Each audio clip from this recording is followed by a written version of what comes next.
Então aconteceu que no segundo 1023º ano do governo do Jonas, o Membronita pensou, e estando a ponderar, sua mente se iluminou e pôde ver claramente. Pois em verdade vos digo, meus fiéis, que se dentre vós algum membronita, deste emana sabedoria e conhecimento, e a verdade vos libertará. Sábio é o membronita que conhece os limites da própria ignorância. A sua alma está em jogo. Decidi investigar melhor o assunto. E que depois de muito conhecimento adquirir, descobre que, por fim, nada sabe. O membro fiel. Saudações, membronitas! Eu sou o Ozzy e esse é o Membro Pod, seu canal de podcast de estudo da história da Igreja de Jesus Cristo dos Santos dos Últimos Dias.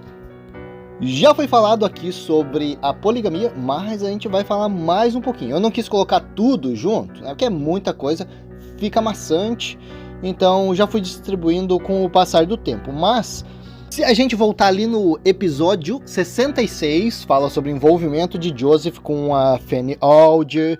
Daí 67 já fala sobre o Piche-Pena, que foi um resultado dele se envolver com gente que ele não devia.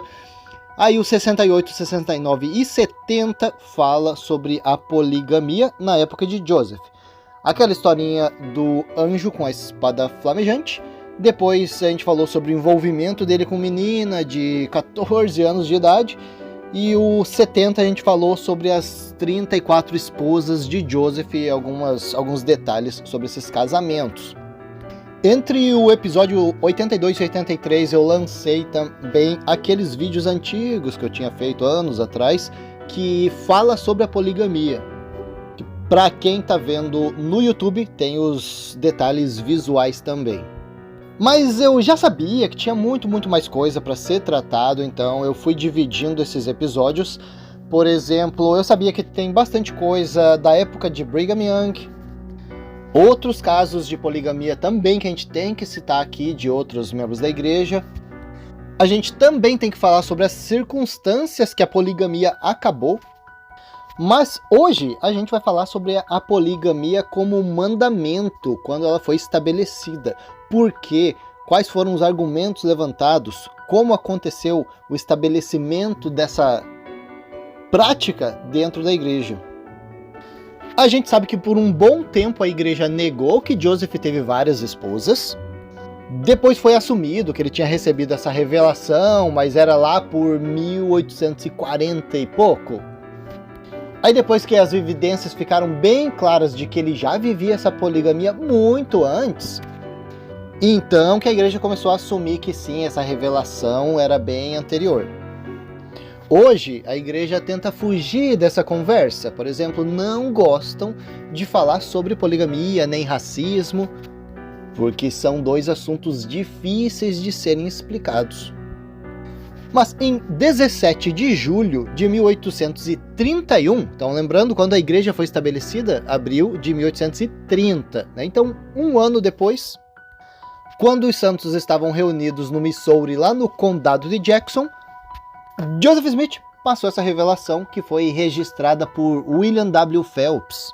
É uma revelação grande, não vou ler ela inteira, mas vou citar algumas partes. Ele já começa falando, em verdade, assim diz o Senhor vosso Redentor, o próprio Jesus Cristo. Então ele já está dizendo quem é que está passando essa instrução. E ele já fala ali, o desígnio e propósito do Senhor teu Deus, que vai fazer o quê? Trazer uma prova de vossa fé. Então te prepara, que a revelação vai ser pancada. E se você passar nessa prova de fé, para quê? Para serdes testemunhas especiais e prestar meu testemunho sobre a terra. Olha só, vocês vão ser pessoas especiais se passarem nessa prova de fé, que vai ser essa revelação que eu, o Senhor Jesus Cristo, estou passando como desígnio e propósito. Daí já vem com embasamento nas escrituras. Como é que ele fala ali? Vamos ver. Pois assim fizeram os profetas antigos, Enoque, Abraão e outros. Mas ele fala, então primeiro vamos começar aqui com uma oração. Oliver Cowdery faz a oração. William W. Phelps deixa um discurso aí pra gente. Joseph Cole e Ziba Peterson prestam testemunho, movidos pelo Espírito. Aí ele não passou a instrução ainda. E daí ele já começa a falar, ó, quem não aceita é o quê? É um homem em seu estado decaído, que não conhece os propósitos e privilégios do santo sacerdócio. E daí ele lança: pois é minha vontade que, neste tempo, deveis tomar para vós esposas dentre os lamanitas e nefitas, para que sua posteridade possa tornar-se branca, já meteu-lhe um racismo no meio, deleitosa e justa, pois mesmo agora suas mulheres são mais virtuosas do que as gentias. Bom, ele fala mais algumas coisas, mas basicamente é isso. Ele não fala deliberadamente sobre a poligamia, o casamento plural, mas ele joga ali no ar. Os profetas antigos fizeram, é um privilégio dos portadores do sacerdócio, e vamos casar com as mulheres, né, as nefitas e lamanitas. O próprio cabeçalho da seção 132 de Doutrina e Convênios, que fala um pouco sobre isso, na própria escritura fala, é evidente pelos registros históricos que as doutrinas e princípios envolvidos nesta revelação, ele está falando sobre o casamento celestial plural, aí nessa seção de Doutrina e Convênios, eram do conhecimento do profeta Joseph Smith desde 1831. Foi nesse ano que eles mudaram para Ohio, então Joseph conheceu uma parte das esposas plurais dele. Nessa revelação específica, a justificativa era casar com as mulheres indígenas para quê? Para fazer com que a posteridade delas se tornasse branca, né? Vamos embranquecendo esse pessoal. A gente sabe que tem uma promessa do livro de Mórmon, né? De que os lamanitas, um dia eles se tornariam um povo branco, agradável, e iriam se voltar ao Senhor. Então, lá no livro The Rocky Mountain Saints, na página 657, conta uma parte ali onde Heber C. Kimball estava indo pregar o evangelho, fazer a missão dele entre os indígenas do Oeste. Então fala que Brigham Young mandou alguns missionários, Heber C. Kimball, e eles iam pregar entre os indígenas, beleza. E no livro fala sobre essa missão. Diz ali sobre a sugestão de Heber ter sido claramente compreendida e a profecia cumprida. Heber era muito prático e acreditava que as pessoas nunca deveriam pedir ao Senhor para fazer aquilo que eles poderiam fazer por eles mesmos. E uma vez que toda Israel estava orando para que os índios se tornassem prontamente um povo branco, ele pensava ser dever dos missionários auxiliar o Senhor a cumprir essa promessa. Mais de um missionário parece ter entendido isso perfeitamente. Bom, a gente vê que a ideia da poligamia não foi uma ideia que surgiu pronta, já saiu do forno prontinha.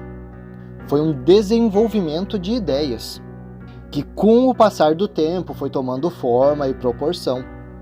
Isso a gente viu no site Vozes Mormons. Agora eu vou dar uma passadinha ali no Investigações Sud para ver o que eu consigo encontrar.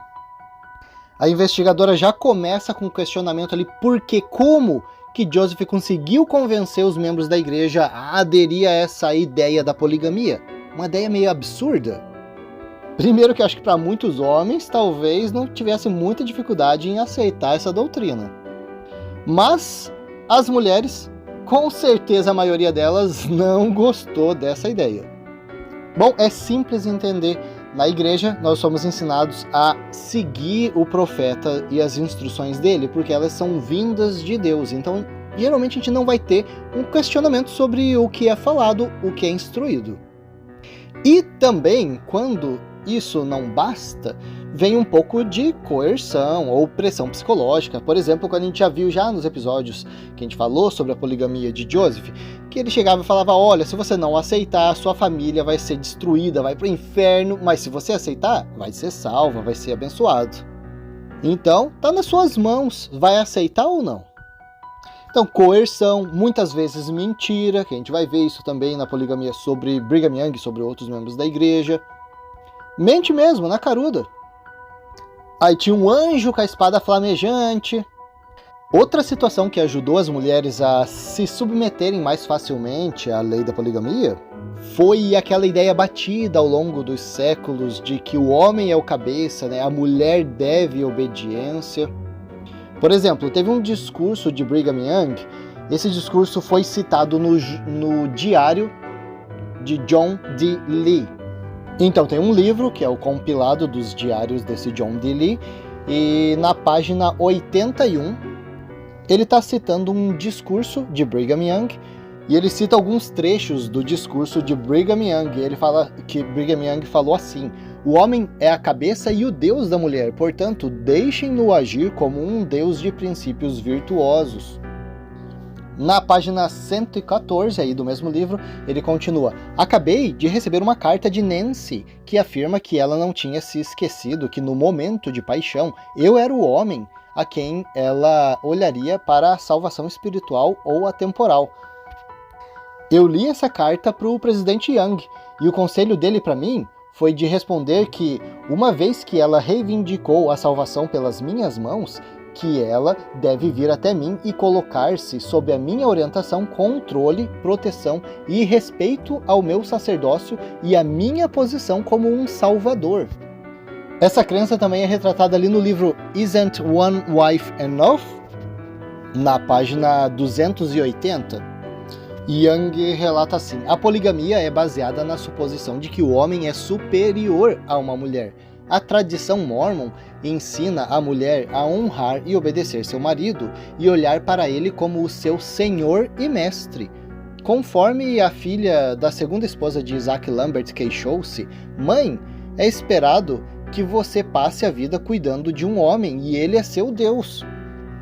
Cara, eu vou ler isso aqui para minha mulher. Gostei bastante desses ensinamentos. Vamos passar lá para a Doutrina e Convênios 132/61. Vamos ver sobre algumas normas de como essa lei da poligamia deveria acontecer. É também no tocante à lei do sacerdócio. Se um homem desposar uma virgem e desejar desposar outra, e a primeira der seu consentimento, e se ele desposar a segunda e elas forem virgens e não estiverem comprometidas com qualquer outro homem, então ele estará justificado. Olha, vamos ver quais são alguns dos requisitos para isso estar ok? A primeira esposa tem que concordar, a próxima esposa que ele está querendo tem que ser virgem e ela não pode estar comprometida com qualquer outro homem. Se atender esses 3 requisitos, não é adultério. Vamos ver como ele continua ali? Ele não pode estar cometendo adultério, porque elas lhe foram dadas, pois ele não pode cometer adultério com o que lhe pertence e a mais ninguém. Ou seja, Joseph Smith deixando bem claro que ele cometeu adultério. Várias vezes. Nenhum desses 3 requisitos ele cumpriu. Ele casou com mulheres de outros homens, as mulheres não eram virgens, e não tinha o consentimento da esposa dele. Cara, ele mentiu muito para Emma. É um lugar onde a gente pode ver bastante sobre esse assunto, quem quiser pesquisar mais, o livro Mormon Polygamy. Na página 51, o escritor Richard Van Wagoner relata como a Emma estava desconfiada, ela não sabia de nada. Joseph estava se envolvendo com outras mulheres, ela estava pegando alguns indícios. Ela viu que alguém estava comendo do pote de geleia e não era Joseph, e ameaçou por diversas vezes abandonar a família porque ela estava realmente desconfiada de Joseph, ou seja, consentimento zero. Bom, a gente já sabe que Joseph precisou usar de muita mentira para poder viver a poligamia por conta da Emma não ser adepta dessa ideia. Não eram todos os membros da igreja que sabiam que existia a poligamia. E como era uma ideia muito controversa, se por um acaso algum membro que morava distante, morava em outro estado, ouvia falar sobre isso e questionava algum missionário, algum da igreja que chegava lá, eles negavam. Mas o fato é que Joseph vivia a poligamia, ensinava ali para algumas pessoas. Eles pregavam que, na verdade, o homem deveria ter muitas mulheres, não só uma. Vamos ver o que o Heber C. Kimball falou sobre isso lá no Deseret News, de 22 de abril de 1857. Tenho notado que um homem que tem uma mulher só e está inclinado a esta doutrina, logo começa a murchar e secar, enquanto um homem que vai para a pluralidade parece fresco, jovem e enérgico. Por que isso? porque Deus ama aquele homem e porque ele honra a sua palavra. Alguns de vocês podem não acreditar, mas eu não só acredito, mas eu também sei. Um homem de Deus limitar-se a uma mulher é pequeno negócio. Eu não sei o que faríamos se tivéssemos apenas uma mulher para cada um. Inclusive, uma coisa interessante que eu encontrei aqui, uma contradição, cara, nas escrituras. No livro de Mórmon, lá em Jacó 2, 23 e 24, ele está falando sobre a poligamia de Davi e Salomão. Fala que aquilo ali foi uma libertinagem e tal, e daí ele fala assim, ó, Davi e Salomão realmente tiveram muitas esposas e concubinas, o que foi abominável diante de mim, diz o Senhor. Lá no livro de Mórmon. Aí a gente pula lá para Doutrina e Convênio 132, que é o capítulo que ele fala sobre o casamento plural. O Senhor está falando. Então o Senhor fala, você, Joseph, está me perguntando sobre essas coisas, está me questionando sobre o casamento. Então, daí lá ele fala assim, eu, o Senhor, justifiquei meus servos Abraão, Isaque e Jacó, assim como Moisés, Davi e Salomão, meus servos, no que diz respeito ao princípio e doutrina de terem muitas esposas e concubinas. As esposas e concubinas de Davi foram lhe dadas por mim. Ora! Então, em Jacó 2, o Senhor falou que aquilo ali era libertinagem e abominável diante dos olhos dele. E em Doutrina e Convênio 132, o Senhor falou que eles estavam justificados, estava tudo certo, porque aquelas esposas e concubinas foram dadas por ele. Cara, uma contradição muito grosseira. Então aí, né, me explica como que o Senhor falou essas duas coisas em dois livros mormons diferentes. Eu não acho que Deus se contradiz, e essas duas são escrituras. Mas vamos dar uma rebobinadinha na fita e vamos dar uma olhadinha na infância de Joseph. Na região de Nova York, que era a região onde ele morava, tinha um líder religioso bem polêmico chamado Jacob Cochran. Esse carinha, ele ensinava assim de forma bem aberta sobre a poligamia, um tipo de amor livre que ele chamava de casamento espiritual. Então esse carinha, o Cochran, ele estabeleceu essa comunidade dele, eram os Cochranitas, e ele chamava de a Sociedade dos Irmãos e Irmãs Livres. Esse grupo também vivia como se fosse uma espécie de comunismo, então a lei era basicamente a ideia posterior que a igreja, que Joseph teve da lei da consagração. Mas o que aconteceu? Em alguns anos, esse Cochran foi condenado pela justiça por luxúria, comportamento lascivo e adultério, passou 4 anos na prisão.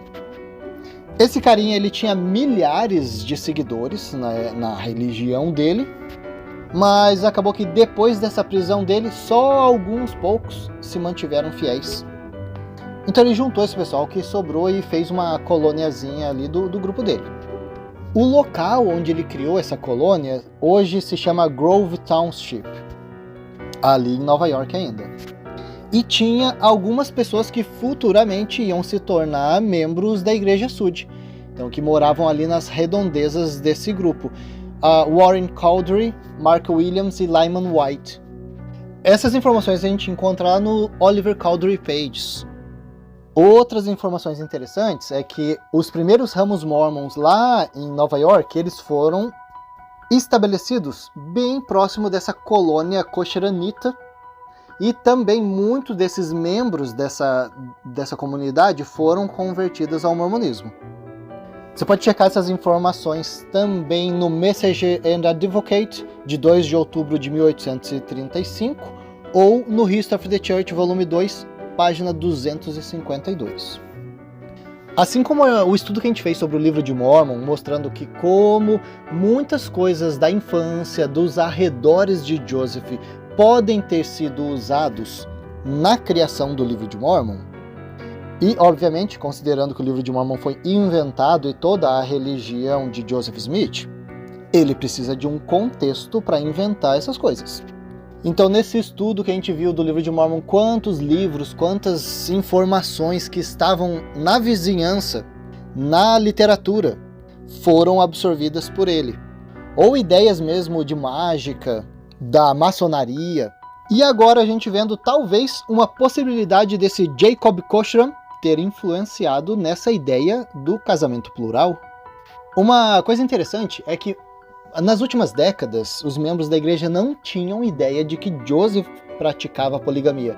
Quando a igreja era questionada, geralmente era a partir de Brigham Young, até porque a igreja negava esse envolvimento de Joseph. Então, quando a documentação começou a ficar meio que impossível de negar, então ali, acho que 2000 e alguma coisa, 2014, a igreja assumiu o envolvimento de Joseph Smith, os casamentos plurais que ele teve, mas mesmo assim não é muito divulgado. Então, sim, algumas pessoas por muito tempo tiveram essa ideia de que não, a poligamia começou com Brigham Young, o que não é correto, a gente já sabe. O que aconteceu também é que Joseph ele era bem mais discreto sobre essa ideia. Quando Brigham Young chegou em Utah, a ideia ficou bem escancarada, bem aberta. Porque até então a igreja assumia que a poligamia iniciou com Brigham Young lá em 1852, 8 anos depois que Joseph tinha sido assassinado. Então, se hoje você for fazer um estudo nos manuais da igreja ou nas lições da escola dominical, você quase não vai achar esse assunto da poligamia sendo mencionado. E quando for falar sobre a poligamia, geralmente vai citar Brigham Young. Porque se a poligamia era um mandamento que não ia ser tirado da terra de jeito nenhum e acabou sendo tirado, é melhor que a culpa não caia em cima de Joseph Smith, que é o profeta da restauração, né? Então, joga em cima de Brigham Young. Geralmente os membros conversos acabaram de se batizar na igreja, vão demorar muito tempo para aprender sobre a poligamia. Talvez eles vão ouvir algum crítico questionar sobre a questão da poligamia, mas não vão fazer um estudo aprofundado, nossa, muito, muito de longe. Se eles forem fazer um estudo baseado no que a igreja vai falar, vai ser uma informação muito enviesada e muito superficial. Então, como o assunto não é bem desenvolvido entre a comunidade da igreja, obviamente vão surgir assim, mitos e mitos bem mais facilmente. Por exemplo, né, dos maiores mitos que a gente ouve é o quê? Muitos homens morreram deixando para trás viúvas, crianças, e por isso, né, alguns homens tiveram que, né, se juntar com elas, né, cuidar delas. Mas esse mito aí já é desmascarado bem facilmente. Tem um livro chamado Evidences and Reconciliations, de 1960, fala sobre isso lá na página 390 até 392. Foi escrito por um apóstolo mormon chamado John Widsoe, e ele mesmo assume, fala, os membros da igreja eles não estão familiarizados quando o assunto é poligamia. E ele fala assim que os membros alegam que tinha muita mulher e pouco homem porque eles morriam na guerra. Mas ele levantou informações do censo dos Estados Unidos de 1850 até 1940, analisou todos os registros da igreja e ele relata assim: pelo contrário, parece ter havido sempre mais homens do que mulheres na igreja. Os registros mostram uma preponderância de homens em Utah e na igreja. E outra situação que ele também levanta é a suposição de que os membros da igreja queriam praticar poligamia para aumentar o número de membros da igreja, já que, né, as pessoas estavam morrendo, eles queriam aumentar a sua comunidade. Então, vamos casar com um monte de mulher para ter um monte de filho. Mas ele falou que já conectado com a situação anterior, isso não seria verdade porque simplesmente não tinha um excesso de mulheres. Né? Então vamos dizer que a gente tem mulheres sobrando e elas não estão tendo filhos, não estão contribuindo para o aumento populacional de membros da igreja, então vamos casar com essas mulheres. Mas não tinha mulher sobrando, não tinha a necessidade. Um outro documento que confirma essa situação é o Juvenile Instructor. É um livro que a gente já leu, inclusive ele fala bastante coisa racista, né? Mas vamos ver o que ele diz ali. Esse livro é da igreja, tá? Mas então a proporção dos sexos em Utah não admitiria neste momento uma extensa prática do casamento plural. Quando o censo foi feito há 5 anos atrás, haviam 143.963 almas no território de Utah, não contando com os índios. Neste número, houve um excesso de 5.055 homens sobre as mulheres. Ou seja, além de ter mais homem do que mulher, ainda o que tinha de homem casava com um monte de mulher, sobrava muito menos. E olha só que interessante o que eu encontrei aqui no livro The Lion of the Lord, citando uma fala de Heber C. Kimball. Ele estava abordando os missionários que saíam e depois voltavam para Utah com mais membros da igreja, e ele falou assim: irmãos, eu quero que vocês entendam que as coisas não devem ser como tem sido até agora. Os irmãos missionários têm o hábito de escolher as mais belas mulheres para si antes de chegarem aqui e trazem as feias para nós. Vocês devem trazer todas aqui antes de tomar qualquer uma delas e vamos todos ter um tratamento justo. Cara, tratando como uma mercadoria.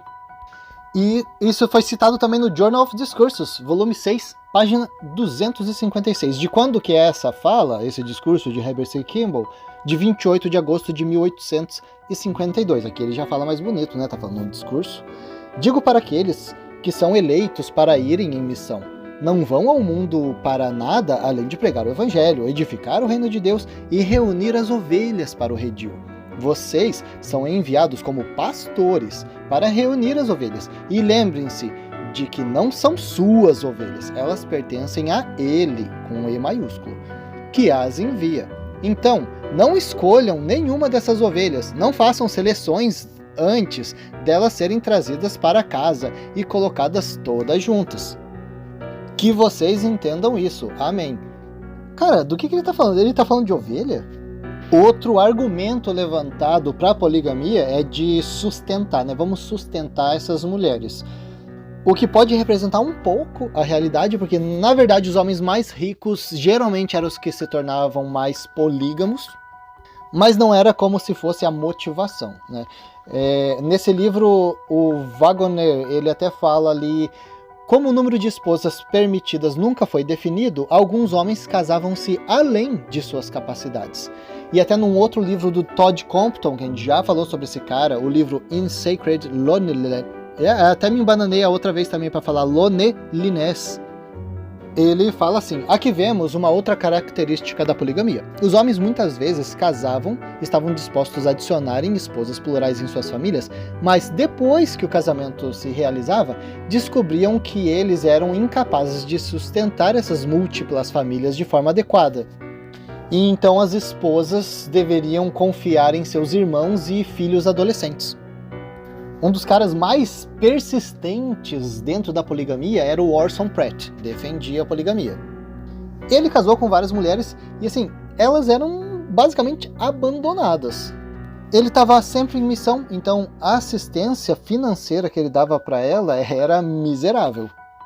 Você pode pegar informações sobre essa situação no livro Wife Number 19, de Anne Eliza Webb Young.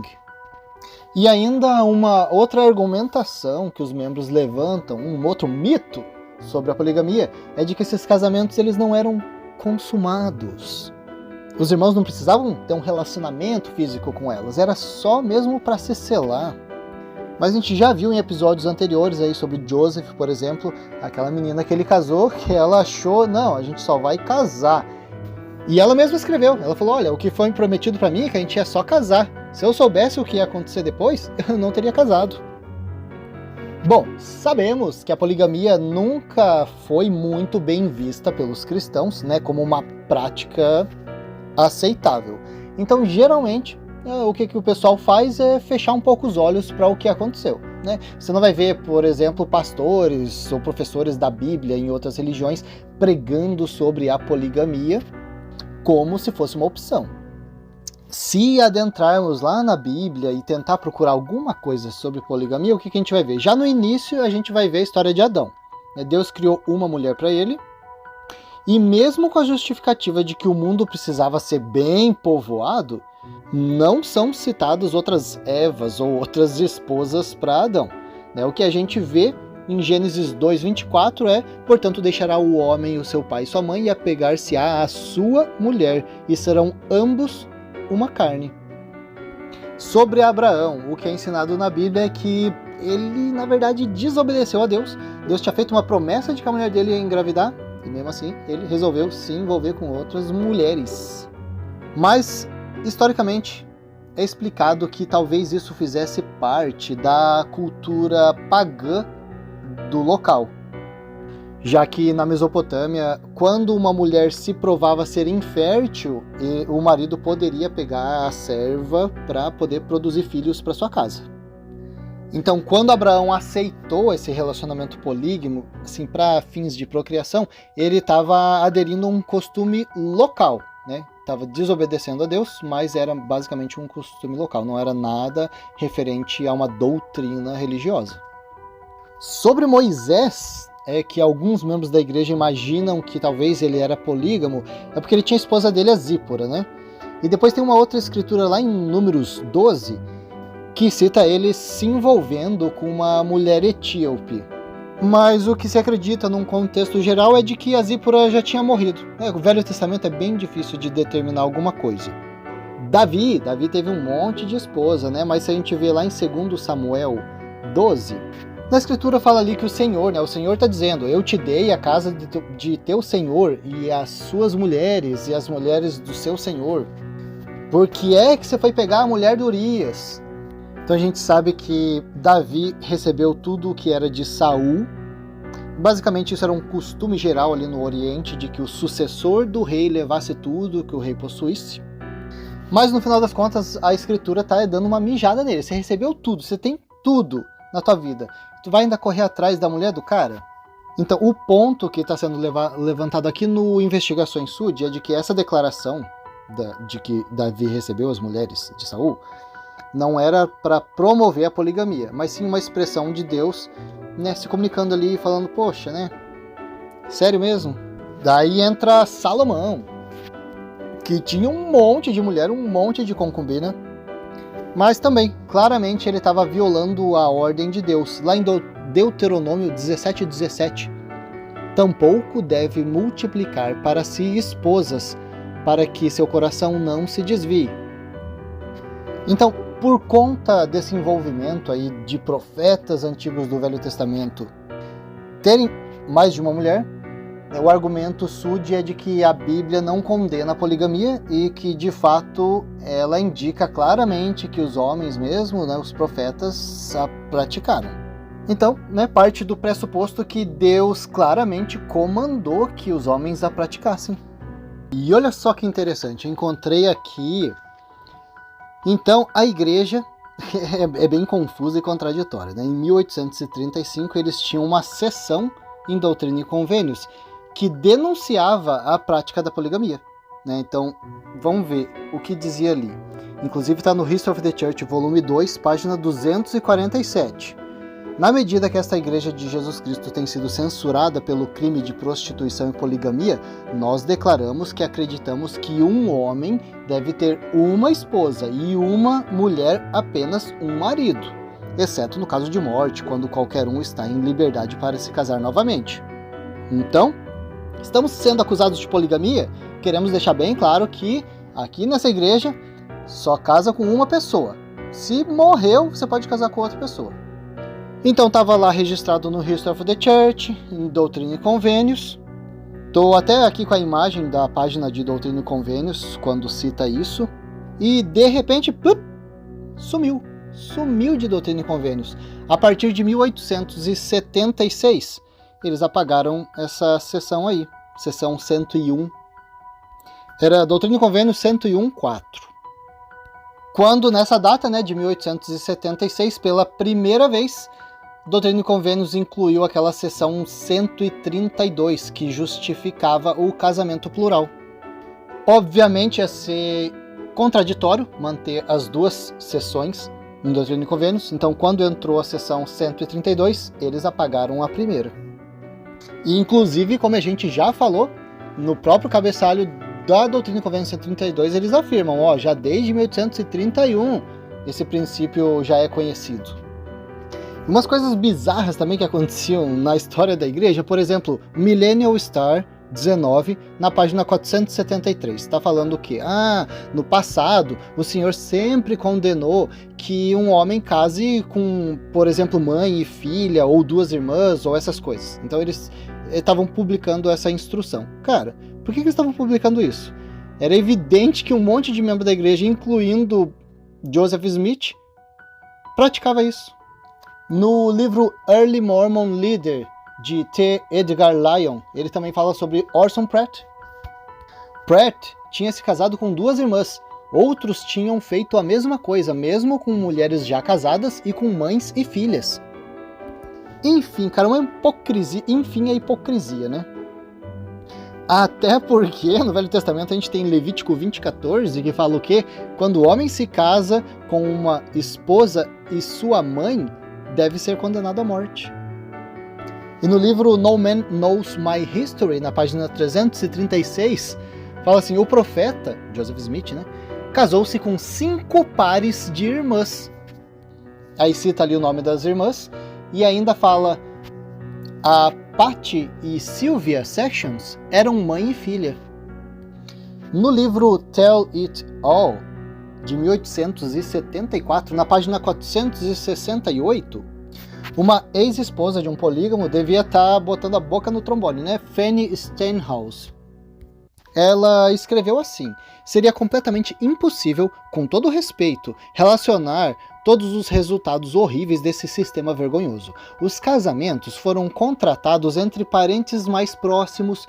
Um velho, cambaleando à beira do túmulo, foi unido a garotinhas, ainda em sua adolescência, enquanto alianças antinaturais de todos os tipos, que em qualquer outra comunidade seria considerado um nojo e repulsa, aqui eram celebrados em nome de Deus. E ainda no mesmo livro, na página 469, é muito comum em Utah um homem se casar com 2 ou até 3 irmãs. Conheço também um outro homem que se casou com uma viúva e com várias de suas filhas. E quando uma de suas meninas tinha acabado de entrar em sua adolescência, ele insistiu em casar com ela também. A mãe, porém, foi muito contra esse casamento, mas finalmente desistiu e deu sua filha a seu marido, e até hoje a filha tem filhos de seu padrasto, vivendo como uma mulher na mesma casa com sua mãe. E no livro The Lion of the Lord, na página 126, fala ali, algumas uniões em Utah eram ainda mais surpreendentes. Um homem chamado Winchester casou-se com a sua própria mãe, e o próprio Young selou uma mãe e filha ao primo delas. Ele também selou um homem idoso de 57 anos de idade e a sua neta de 14 anos. Às vezes eu vou lendo uns negócios meio absurdos, eu penso, cara, isso aqui deve ser mentira, os caras estão exagerando. Tem um livro, The Adventures and Experience of Joseph H. Jackson. Esse Jackson tá falando que Joseph Smith inventou uma revelação, né? Tipo, ele falou como se parte da revelação fosse que pudesse casar até com a própria irmã, para que o próprio Joseph pudesse ser selado espiritualmente com a irmã dele. Eu pensei, cara, acho que os caras estão exagerando, né? No próprio diário de Joseph Smith, de 26 de outubro de 1843, diz o seguinte, que Joseph selou um carinha chamado John Bernhiesel. Joseph selou esse cara, o John, a própria irmã e também a própria tia, pelas mãos do profeta Joseph Smith. Uma outra situação ainda registrada nesse livro The Lion of the Lord, na página 67, tá falando então Joseph morreu, né? Então as mulheres dele ficaram disponíveis. Então eles iam distribuir as mulheres de Joseph. Então estava sendo cogitado, né, que Brigham Young ia assumir as mulheres de Joseph, mas o Heber C. Kimball tava para assumir as mulheres de Joseph também. Só que quem era uma das mulheres de Joseph? A própria filha do Heber C. Kimball, a Ellen. Então tem até um registro aqui dizendo: mas na presença de Catherine, Ellen corajosamente disse à sua mãe: eu nunca serei selada a meu pai. Nunca serei selada a meu pai. Eu não serei. Posso ser condenada a ir para o inferno se precisar. Nem serei selada a Brigham Young. Um registro da Universidade de Brigham Young, do diário de L. John Nuttall, em 25 de fevereiro de 1889, ele diz que uma tal de Agnes foi com a filha Mary lá para o escritório do presidente Woodruff para conversar com ele, porque ela queria fazer uma solicitação. Ela falou: olha, meu irmão, o John Taylor, que foi anteriormente o profeta da igreja também, ela disse assim: olha, meu irmão falou 30 anos atrás que se eu não tivesse marido, se eu não conseguisse um marido, eu poderia ser selada a ele, John Taylor, que era o próprio irmão dela. Então ela chegou lá e falou: eu quero ser selada a ele. E o L. John Nuttall, nesse diário dele, ele escreveu: isso é um processo muito curioso que eu não compreendo.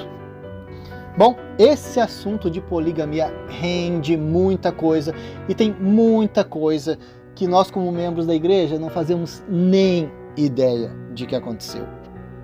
Mas não quero deixar esse episódio muito longo, a gente vai ficando por aqui e até a próxima.